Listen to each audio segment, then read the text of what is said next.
This is Ryan and Michelle, and welcome to the Celebrate MarriageCast, where we hope to restore and reclaim godly marriages through honest and real conversations. Welcome to our show and welcome to episode 30. Oh my goodness. Yeah. Ryan, we have some special guests today.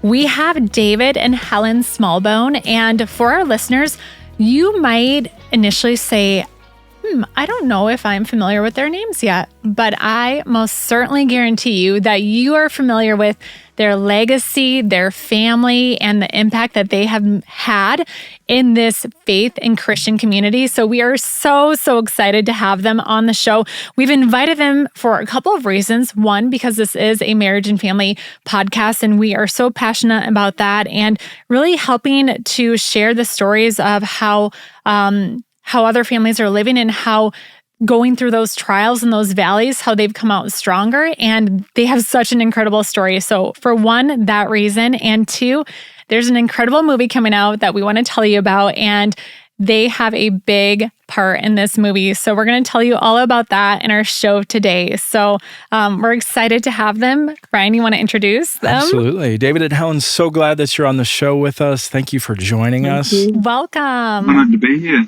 Yeah. And as you know, as Michelle said, people may not know who you are, but I know they know your family. Yeah. And as Michelle said, the legacy that you guys have given, so maybe tell us a little bit more about you, about your family, and really kind of what your passion is in life.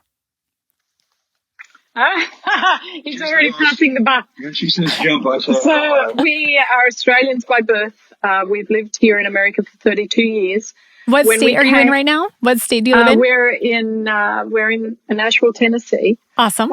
We've been there for the 32 years, so we haven't moved to any other state. We're very content and happy. even though Yeah. we've traveled to every state. Yeah. We've done, anyway, we are the parents of better known people. We are the parents. We have 7 children. We have bookend girls and 5 boys in the middle. Our oldest daughter is better known as Rebecca St. James. And then our 2 middle children, well, they can't really have 2 middle children, but, our middle child and the one under are known, Joel and Luke, and they are in for King and Country. So we're sort of better known for our children than for ourselves. But that's Amazing. fine. I'm happy. And also, she is very well known because she's the unsung hero. Oh, And Lionsgate Yes. are putting out a movie that comes out April 26th about the adventure that I have helped bring into her life, and I've done it joyfully.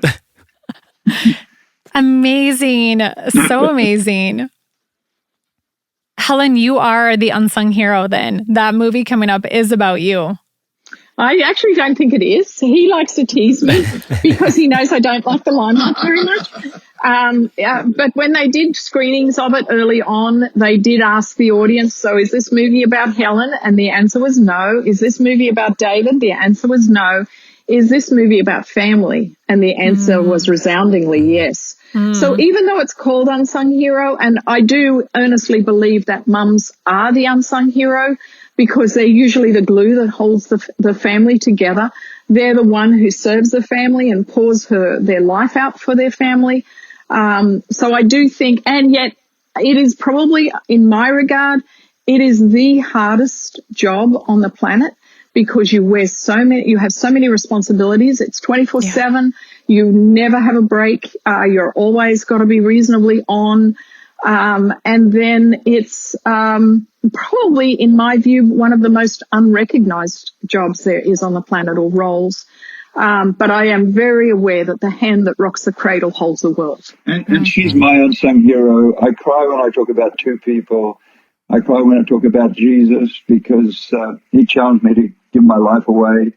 Cry when I talk about Helen because she's loved me unconditionally. And Ryan knows, us blokes are flawed, and then we get loved unconditionally. It just blows our mind. Yeah, absolutely.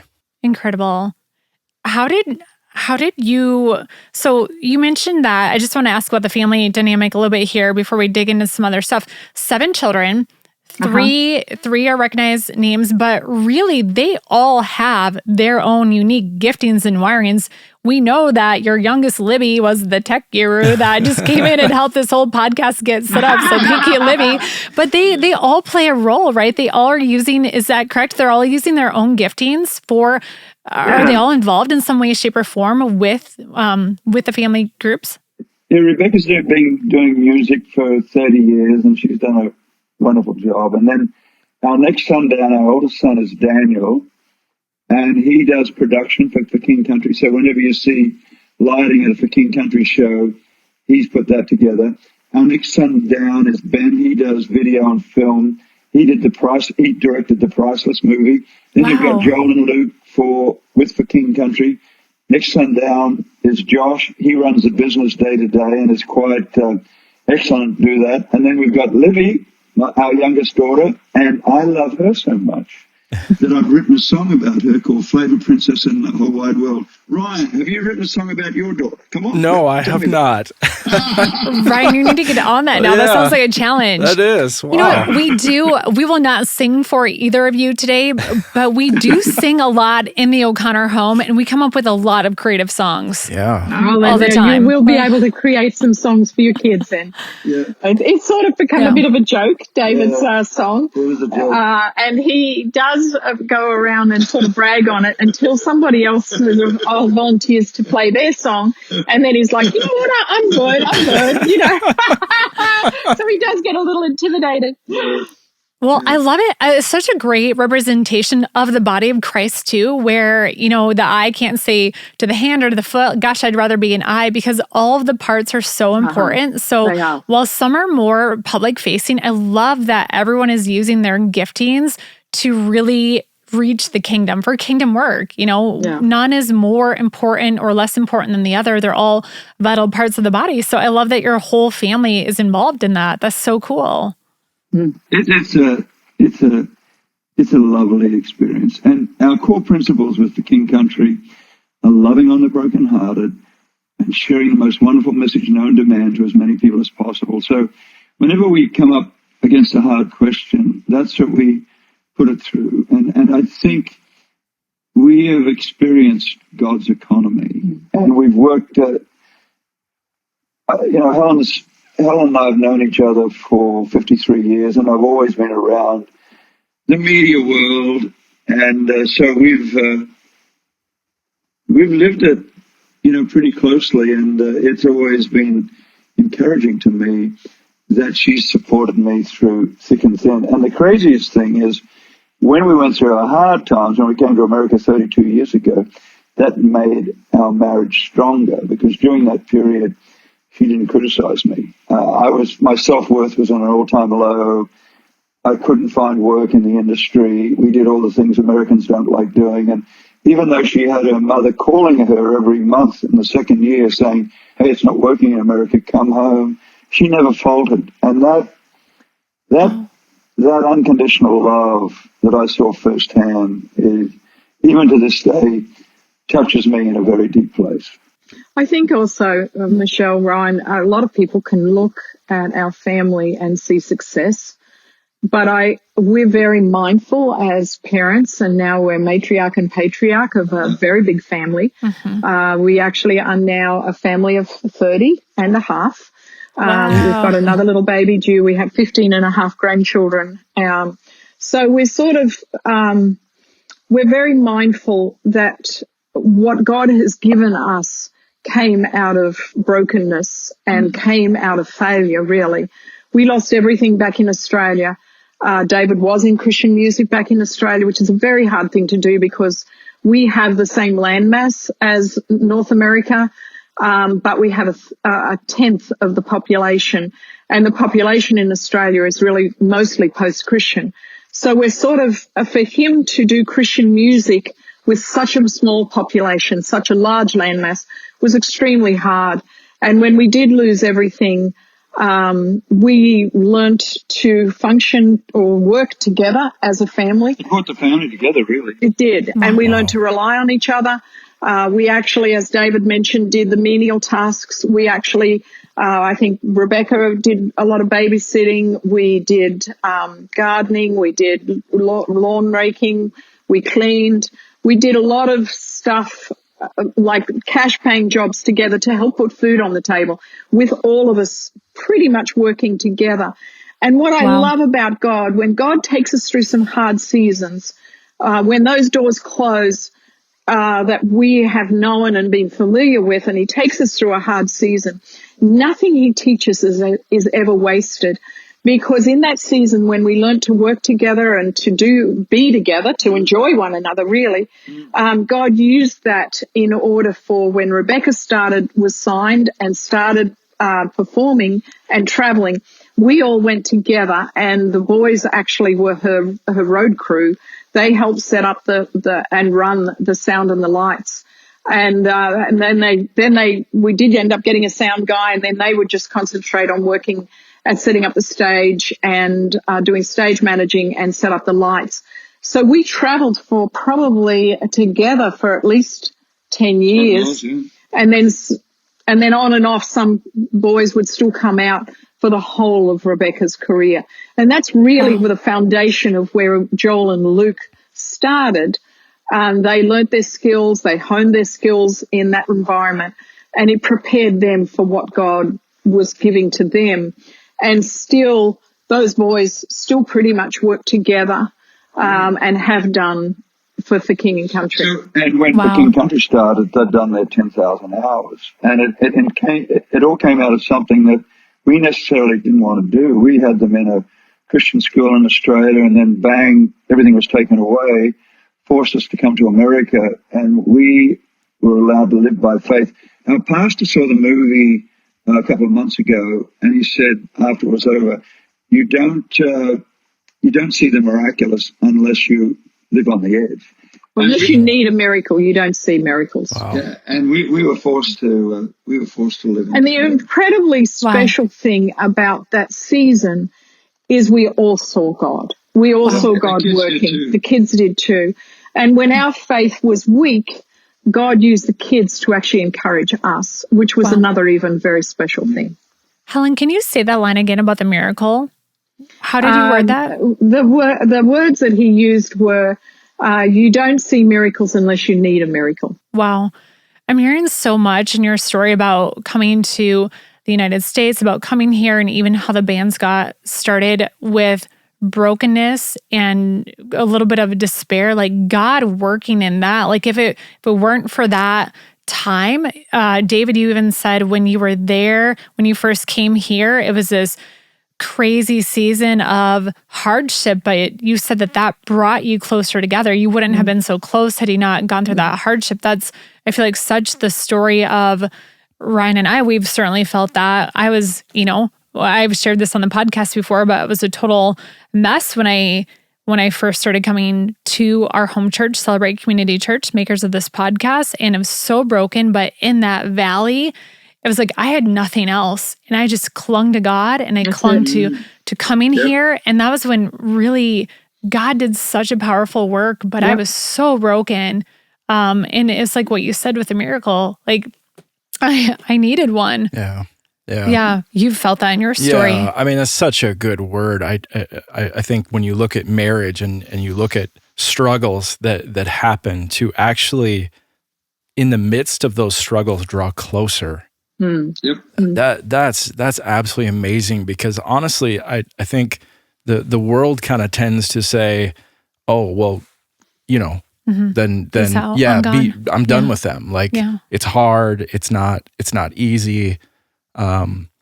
It's kind of that conversation for better or worse, and we had talked about that on a previous episode, like, oh, better sounds better. Yeah. But to draw close and to have your marriage grow in the midst of that trial. I think, Ryan, for me, having been through some pretty hard times, and every marriage, because it's relationships and because people are imperfect, is going to have its ups and downs. It's either those ups and downs are going to be internal in the relationship, between pressing on some of our own stuff, and creating hardship there, or it's going to be external in terms of job loss, change, newness, family crisis. You know, it's going to be coming in, but it will have its good times and its bad times or hard times.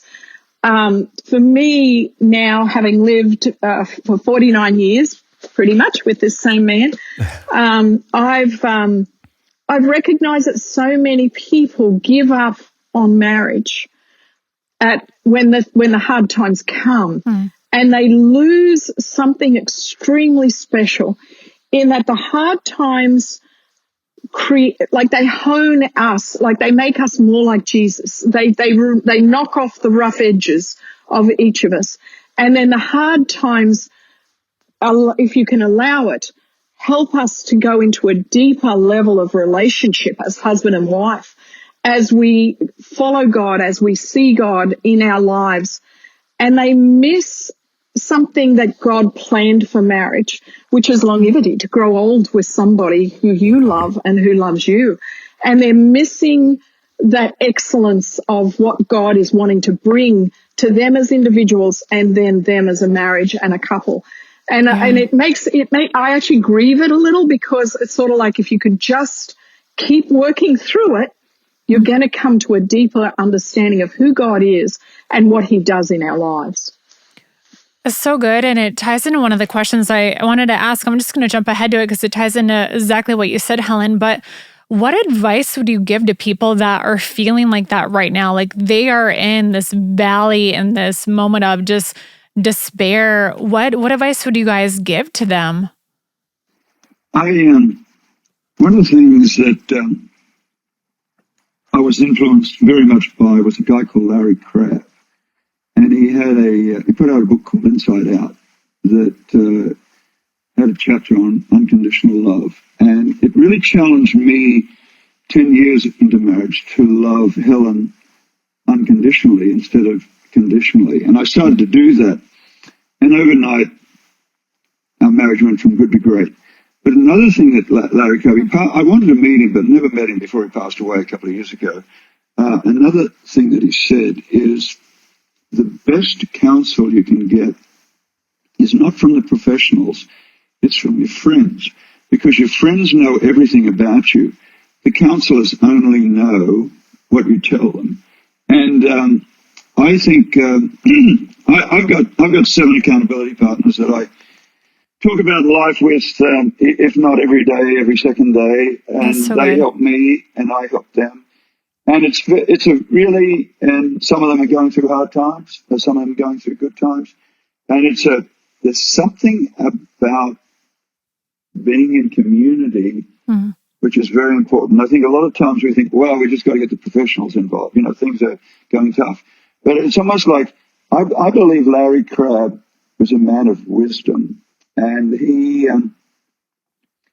helped me a lot, because when I went through that issue of because I'd come to America, I'd buy every marriage book under the sun. Every year I'd come over to America from Australia, go to GMA and CBA. This is before we lost everything when it was working in music. This is going back 38 years ago. Well, before that. And I'd be here every year for these conferences. I'd buy all these books and I'd come home and Helen would say, is there something wrong with our marriage? But I knew internally there was that I had to grow. Yeah. And it was that unconditional challenge where I grew. But what I realized going through that, if there had been any issues in our marriage, I would blame Helen. When I had a chance to look at it objectively, it was really me. I was blaming her for my stuff.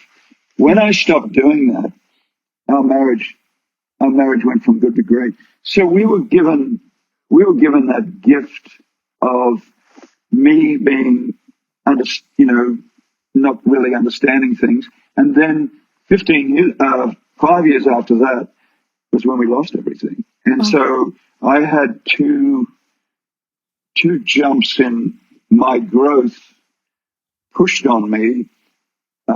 One was reading Larry Crabb's book, which really challenged me. It was more real to me than all the marriage books. And then losing everything, and then Helen still loving me, when I felt like a failure. Like it blows my mind. There was one thing, there was a question we talked about earlier about a practicality. One of the things that I remember when we first came to America, we lived in Brentwood, and we put the kids down at night. Rebecca was our eldest. She'd look after the kids. I think she was 14 or 15. And we would just walk down the road. We would walk, and even to this day, and that was 32 years ago, I remember we would just walk down the street, just she and I, holding hands, talking about the day. It's almost like the rest of the world stopped, and we would encourage each other. She'd talk about what's going on with the kids.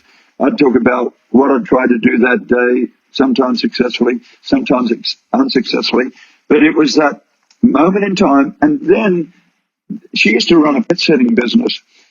And when she did, at the end of the day, she would go out to these pet sitting things, and I'd go with her. And we just have this wonderful thing of talking on the way. And you know what it's like at home? It's so busy doing things, putting the kids to bed, whatever it is, and you forget to have time together. But there's two things: walking together, the early evening, and then driving out while she was doing some work. We'd drive half an hour there, half an hour back.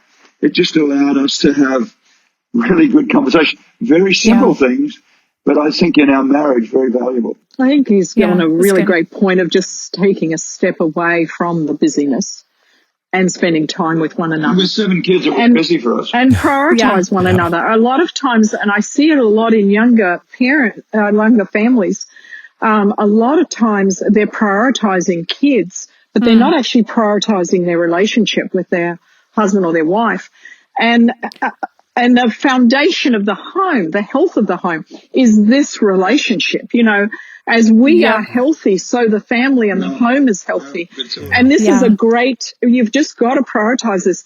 The other thing that I think is really important to remind ourselves in marriage is we're on the same team. We're on the same team. And sometimes we act like we're at each other's odds and we're sort of fighting each other. And in a team atmosphere, if you're fighting your fellow teammates, you're going to lose big time. I mean, whatever you're playing, you're going to lose. Kids are watching. Once you realize we're on the same team and we're going for the same goal together, then you give each other grace a little more. Then you try a little harder at making this work. And then you give more of what you need to give in the relationship. And I think that mentality or that perspective, sometimes perspectives make a huge difference to how we live each day. Yeah. There's so much gold in what you two just unpacked there. I love that. Helen, I love the same team. Ryan, that was a concept that, it's not a new concept, but we talked about that one of our first episodes. I think it was a 5-Minute Friday. You brought that up and said, hey, you're on the same team. Whatever's happening, you're on the same team. That's so gold. I love what you said about the quality time together, taking walks. Ryan and I have done that. And I do feel like for our listeners, if you can get a time where you're taking a walk or driving, it just kind of loosens the walls, brings the walls down where you're doing something. And it feels like the conversation flows a little easier. Yeah. David, what you said about, taking personal responsibility and ownership, so good. It starts, with yourself and that ownership, but also growing. If you're not growing, you're dying. Where is your marriage going? And then the accountability, just to recap this for the listeners, all this nuggets, but accountability, we each have accountability and we have our life groups. I have multiple accountability too. Some are for business, some are personal, but it goes back to that iron sharpening iron. You have to, and it can't just be friends that are going to say, yeah, you go girl, like whatever, you deserve better. You don't want that. You don't want those kind of friends. Surrounded by those. You need the iron sharpens iron friends that you're right. Well, they know you and they know it all, but they're not afraid to just say, hey, you're being really ridiculous right now or whatever. But that was so good. Yeah. Can I just add one thing? So at the beginning of COVID 2020, Helen came to me and said, talking about, okay, how do you work through things? She came to me and said, and I was 70 at the time, she was 64. She said, I want to start praying together every night. Okay, we were a praying family, but we didn't have the discipline of praying together every night. Because when we first got married, 48 years ago, we would pray and she'd pray, and then I'd go to sleep, and that offended her. So we stopped having the discipline every night. But here we are, many, many years later, she comes to me and says, let's start this discipline. And we have. We've followed through every night since then. And the good thing that has happened is that if there's ever any tension with us, and we don't have tension on the big things, but occasionally it's silly little things. Oh, I was late for dinner, I forgot to call her while I was out, or something like that. But if there's any tension, after that prayer time, it's lifted, and we start the next day off with a clean slate. Yeah. David, thank you so much for sharing that about prayer. And one of the things that I absolutely love, and I think this is great. You're 70 years old and you're still growing in your marriage. He's 74. And 74, yeah. You guys seem so young, though. Like, there's just a vibrancy to you. I don't want her to trade me in for a younger model. I've been allowed to be around ministry and sharing the hope in Jesus, and it's so purposeful. I don't think there's anything better. And so, what a privilege I've been given, and working with both Rebecca and for King Country, and we're serious as a heart attack about maximizing this wonderful message. And every day, even as we speak, we're talking about some promotion for the movie. How do we connect the true essence of the movie, which is Jesus and family? And, with Lionsgate, the film company, we're trying to work out how is the best way to explain that to the masses, both Christians and she gives me a compliment. She doesn't. She calls a spade and holds me accountable. But she says what I do is not work for me. And it's passion. Yeah, passion. And for sure.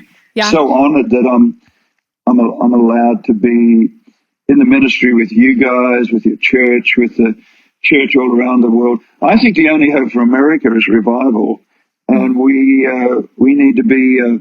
We need to be loud about Jesus. And I think revival, and it's interesting because the movie is about family, but I think revival is going to come. We need to be, through families, through marriages, we need to be inviting Jesus into our homes to be a living presence there. And what I mean by that is we need to be talking about him. Deuteronomy says we got to sit down and we talk about him. We put verses up. We just have him in the home, reminding each of us that we're on a mission. We're not here just for ourselves. We're actually on a mission to serve him. If we've got life, if we've got breath, then we have a purpose. Because when that purpose is done, God's going to take us home. And I think what we've done, and when we do pray together, we're praying, we're sharing praying. So we swap each night. So it's not just on one person's shoulders. If one person's not feeling great that night, we'll share it around. But it's a legacy. I don't think we talk enough these days either about legacy. We were given very godly legacies by our parents. My dad was a Methodist minister. David's father was a Methodist lay preacher. They were very heavily involved in the church. We both grew up in the church. And I want that legacy to continue. And we've been blessed at the moment that it's continued through our kids. They're all Jesus followers. And it's by making our faith practical and present in our home that helps doing that. And now David and I have the privilege, like we received from our parents, to pray for our kids and to pray for our grandkids. Yeah. That's so great. And we pray for our friends who have got marriage issues, or they're sick or needing help. It's just a privilege to pray. Yeah. I think one of the things we hear so often is, oh, we're just so busy, so busy with this and that. And obviously you guys have, you're pulled in a lot of different directions. How do you manage to keep faith and family priorities in the midst of all of this? I couldn't live life without faith. So faith to me is as vital as breathing. I don't know how people live without Jesus in their lives. Life's too hard. Life's too unknown to not have him walk it with you and to feel and know his presence with you. Family, I was challenged. We live on a bit of a farm here, and I have was actively raising children for over 32 years, and I did not have another job. So this was my major work, being a mum. And I have developed more hobbies in my latter years. And sometimes I've heard critiques from some of our adult children, like, "Oh, you're putting other people before us." And so I have heeded it to some degree. I do want to have a few hobbies, but I've heeded it to some degree in the fact that if they need me, I will be there, and I will make sure I've got enough systems in place that I can be there when they need us. And I think pretty much for both of us, it is a priority to be in our kids' lives. But I don't want to be in their lives too much, that we're not allowing them to sort of have the freedom to live life. I will throw you an idea. About 15, 16 years ago, I realized in Christian music that we were in the business of Christian music, but we weren't always in the ministry. So I felt like I was prompted to, at every meeting I took, to do a devotional. So that's pretty interesting, particularly if I'm meeting with somebody who doesn't have a faith perspective, or someone who is Jewish, pull from the Old Testament. And if there's somebody who has a different lifestyle, I'll pull from the love chapter and whatever that. And what that has allowed for a lot of wonderful discussions. I remember sitting down with probably the toughest attorney in Nashville one time, because he'd helped on a record deal we'd done with Warner Brothers years ago, and the guy melted in front of us. The other thing that I think it's very important that sometimes in my world people forget, they forget to prioritize church. I think we need to be fed good food, and we need to be in community. So I'm not allowed to say that I'm cynical of the music business, but I'm a lover of the church. The music business, we've got to get, my small area of influence, trying to bring church into how we do business. But ministry and how you do business. Yeah. It's that community, it's the local church. It's a church. The church principles are wonderful. They've stood the test of time. Corporate principles are about quarterly profit, and you can walk over people. But you look at your church, the way the church loves on the brokenhearted. It touches us. It touches us deeply.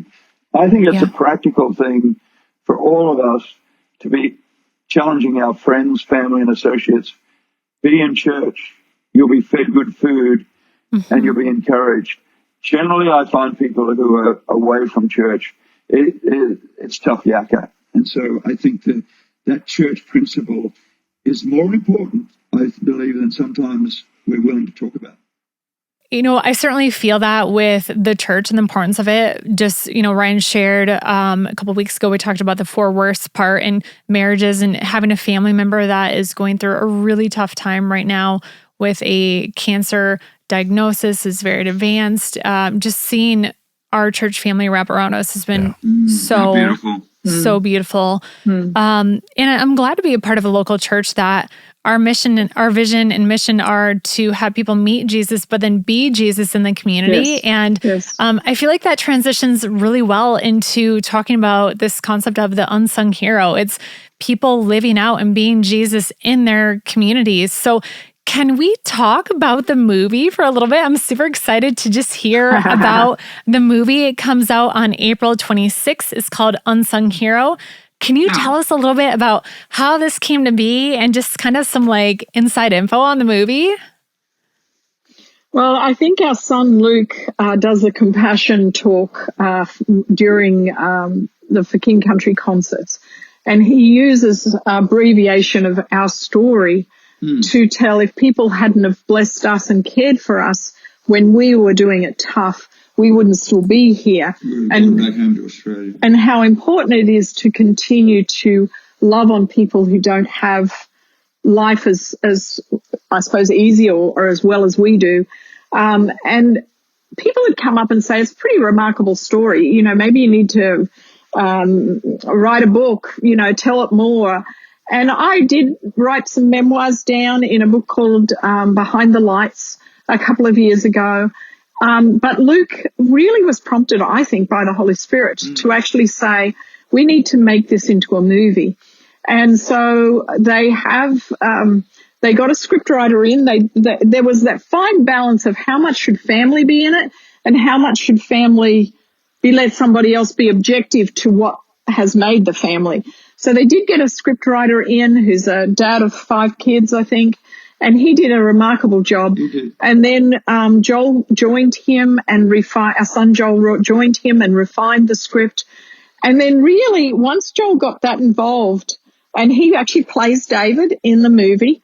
Okay. He calls it really good therapy. I was going to say, so he played his dad then. Oh, my gosh. Yes. And so he did a pretty good job. He looks a lot like me, surprisingly. Nice. He ended up directing it as well. So it really became Joel's passion between helping to refine the script to playing David and learning and realizing all his emotions and expressing those in the film, and then directing the film. It has really become his 18-month plus passion to see this come to life. And I look at it and I see his hand all over it. And Luke was a producer of the movie. He's poured his heart into in different areas, but he's poured his heart into it as well. And it really, it feels a little bit like it's like a love gift to David and me to see sort of our story being out there. But it's a God story, and every single one of us have God stories. I mean, you've mentioned some of yours. This just happens to have the weird thing of being put out there and put on a screen, which I told David a few months ago. I think everybody really should be dead when this happens, but we're not quite there. She called me one day and said, "Isn't it amazing they're putting this movie out, because most times they do it when the people are already dead, and we're not dead yet."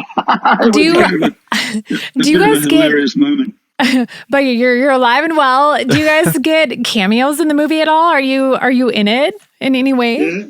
Yeah. I went to Joel at one point because there had been a few cameo roles already that he had thought about doing, and I said, we've got to get cameo roles for everyone, all the kids in this movie, and they all do. The one who's probably got the least role is our son Ben. He did have a scene, and that scene had to be scrapped. Ben! And so he actually had a speaking part, which many of them actually did have a speaking part. And so when that got scrapped, they ended up taking his image, his face, etc., and put it on a cereal box that the family used one morning.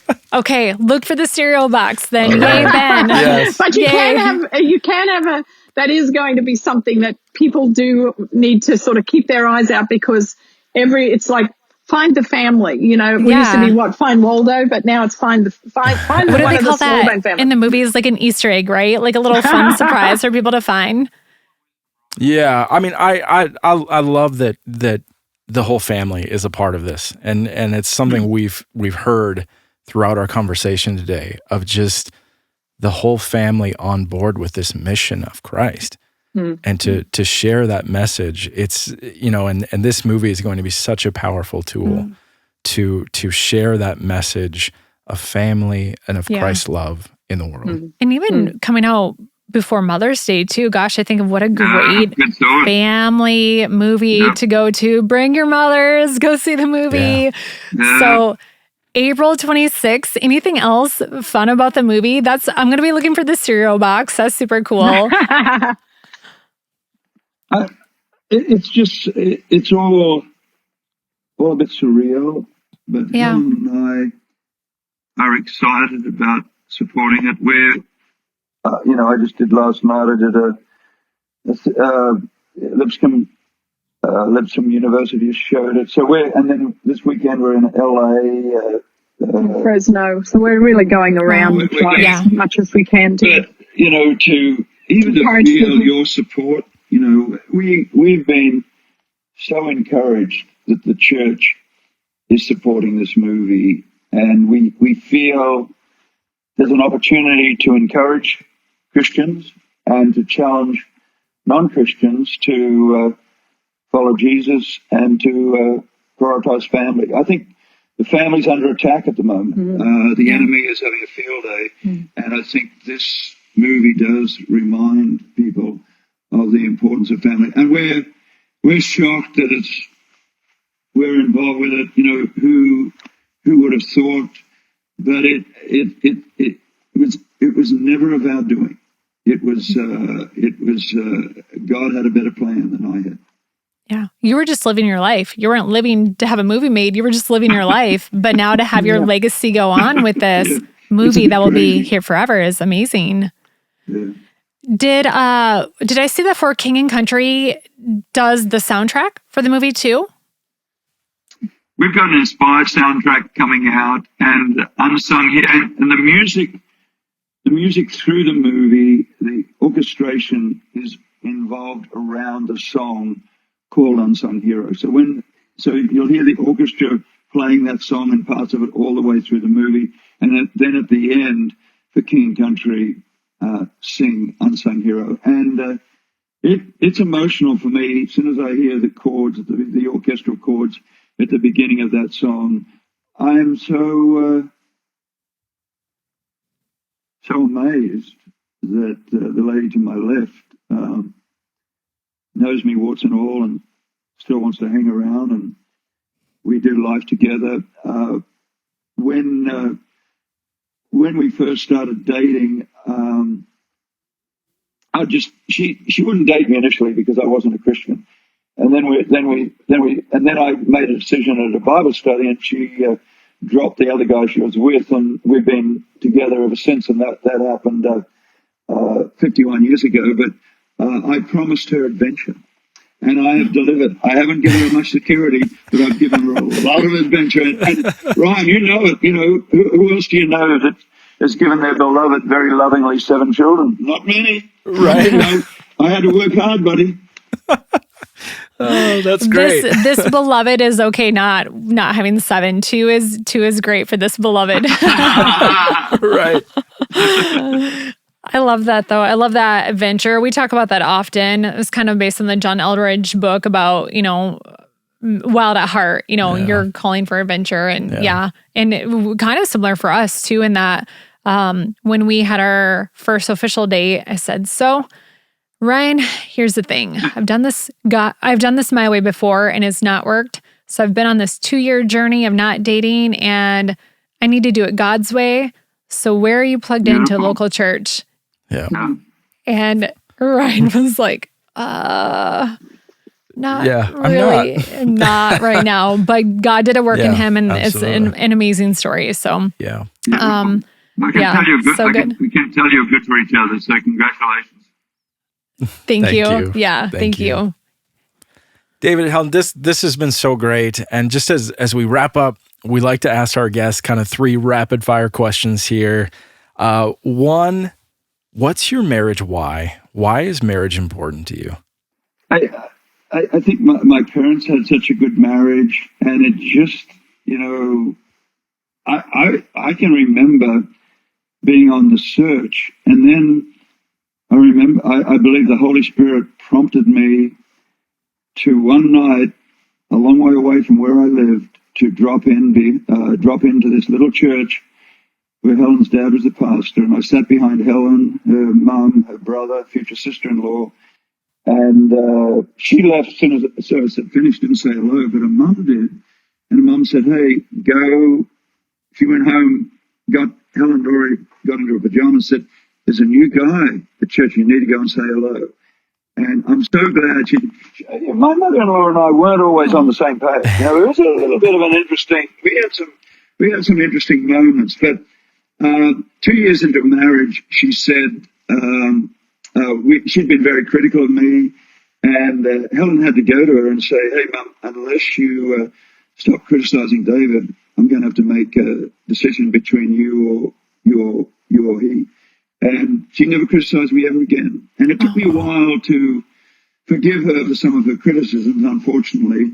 But at the end of her life, they would come to America, and we would travel all over America in an RV on tour with Rebecca. And we had some interesting moments, but we finished strong. So I was happy about that. I think the why for me is the commandments that Jesus left us with were love God and love each other. And I don't think loving God is the base and the foundation, and learning to love somebody who sees you day in, day out. I just think it's a real privilege, and I think it's part of God's plan. Yeah, so good. Best date night. We don't actually have many date nights anymore. We're getting too old to be bothered. Probably, I think our best times that we have together are when it's just David and me, and we're doing stuff together, whether it be going for that walk, whether it be traveling in the car, whether it be praying at night. But it's usually doing something together. But it can be anything, I think, really. It's just being together. Yeah, I think the date thing, probably because of our age, is a bit overrated. We do a lot together. But I remember maybe the end of last year, we were lying in bed at the end of a long day, and I said to Helen, this is my most peaceful place. Mm-hmm. Being with you, with nothing else going on. And it's crazy. She still lights up my life. It's an interesting comment about her marriage, about our marriage she made a little while ago. She said, and I think it's fair, if I was to pass away, she'd be okay. But if she was to pass away, I wouldn't be too good. And I think, and she's my rock, music business is crazy. It's very emotional, ups and downs. But she's just, she was very consistent. One of the things I didn't say about the kids earlier, which I think might be helpful, is there's something about, we were on the same page with discipline. And so maybe a message to other parents, I should have mentioned this earlier, but if parents can be on the same page of discipline with their kids, I think that helped us a lot, because it wasn't, the kids could go to one parent and that parent would be against the other. We were always on the same page. And I think with all our kids, that was very helpful. The last question we have is, after 49 years of marriage, what's bringing you joy right now? The privilege of being together and seeing our family grow. What's bringing us joy? I think the privilege of to grow old together, really, to tell you the honest truth, to grow old together, to be loved, to love, and to see our family grow, and to be able to be matriarch and patriarch to 30 other people. And you just don't know where that's going to go, where that legacy is going to go long term. And it's just beautiful to look back and see God's hand on our life, and to see God's hand leading and guiding, even through the hard times, his presence with us. That brings great joy. Yeah. Wow. Beautiful. David and Helen, this has been so incredible to have you as guests on the show. And I feel like it's such an inspiration for Ryan and I, just looking at the love that you can just feel it through the screen. It's just so just felt through this conversation. And the words as we were preparing for this that came to my mind was, they really are matriarch and patriarch of the family. So to hear you say that, and just as the legacy that you've created and are leaving, is such a beautiful thing. So thank you for being on the show. Do you have any final parting thoughts for our listeners? Just keep God at the center of your marriage. Final thoughts, and just keep on serving him, because if we put him at the center of our marriage, he's going to teach us, and he's going to speak to us about what we need to change in our own lives, or how we need to grow. And it's just the foundation to live life on. And I would just say, the idea of loving unconditionally, because when I started loving Helen unconditionally, suddenly our marriage went from good to great. And it was that discovery 10 years into marriage that I think allowed our marriage to grow at a very important time. Incredible. Yeah. Thank you so much for sharing that. And Thank you to our listeners for joining us on this incredible interview today. We cannot encourage you enough to mark your calendar for the date of April 26th. We are going to keep just promoting this as we get closer to the movie. Tune in next week as well. We just want to see this movie succeed because it's going to be so special and such a gift. So maybe you consider bringing your family, your life group, your mother, whomever. But April 26th, the movie Unsung Hero, really inspired by David and Helen Smallbone. So thank you, David and Helen, for being on our show today. And thank you to our listeners.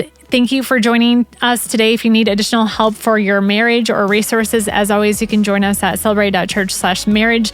Additionally, we would love to hear your takeaways from today's episode or any of our episodes. You can call our call line or text in with feedback at 605-951-0110. We would love to read that or play that on air if you have a testimonial to share about the impact of the Celebrate MarriageCast. And in the meantime, we will post all of the notes we talked about in our show notes. We hope that you have a great week.